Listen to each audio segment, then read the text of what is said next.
It began in 1985 in the heart of Los Angeles, the capital of glitz, glam, and guitar-driven dreams. But these young musicians, they weren't chasing fame just for fame's sake. No, their mission was more noble, kingdom-driven. Formed by two friends, Andy and Jamie, they knew metal could roar louder than rebellion. It could preach. As their skills sharpened, their message deepened. In the shadows of clubs like Gazzari's and the Whiskey, they gained a devoted following. But it wasn't just because they could rock. It was also because they spoke truth, unapologetically. They were managed by Darren Hinton, the woman who guided another legendary Southern California Christian metal band you may have heard of. They built momentum. They turned heads. And by 1990, they were ready to release their self-titled debut album on Myrrh Records. They worked with David Zafiro. David was a stellar producer. He was also a master at blending intensity with conviction.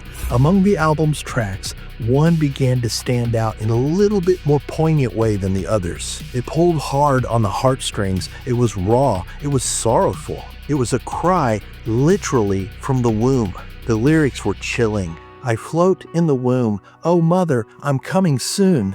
Suddenly, fear and dread when mother says she wants me dead. This was more than art. It was a declaration, a stand, a grief-filled plea to a culture that was increasingly becoming numb to the value of life. The Bible speaks clearly about the sanctity of human life. Psalm 139 verses 13 and 14 proclaims, "For you created my inmost being. You knit me together in my mother's womb. I praise you because I am fearfully and wonderfully made." And Jeremiah chapter 1 verse 5 echoes that same eternal truth. Before I formed you in the womb, I knew you. Before you were born, I set you apart. This song was a mirror held up to a nation drifting from these truths. And in the world of metal, this was more than bold. Concertgoers expecting a high-octane set list found themselves facing hard truths delivered with power chords and sanctified lyrics. Hearts were touched,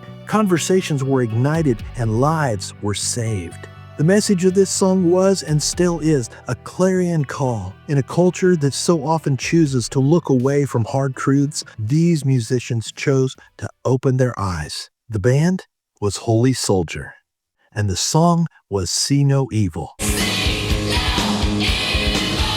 Hey, if you'd like to hear the full song, I've got the link for you right over here. And I'd also like to mention that Barren Cross, another wonderful Christian metal band, released a song on this same topic titled Killers of the Unborn. And I've got the link to that one over here as well. I'll put the links to both of those songs in the description as well, okay? So that if you want to come back and go check them out, you can.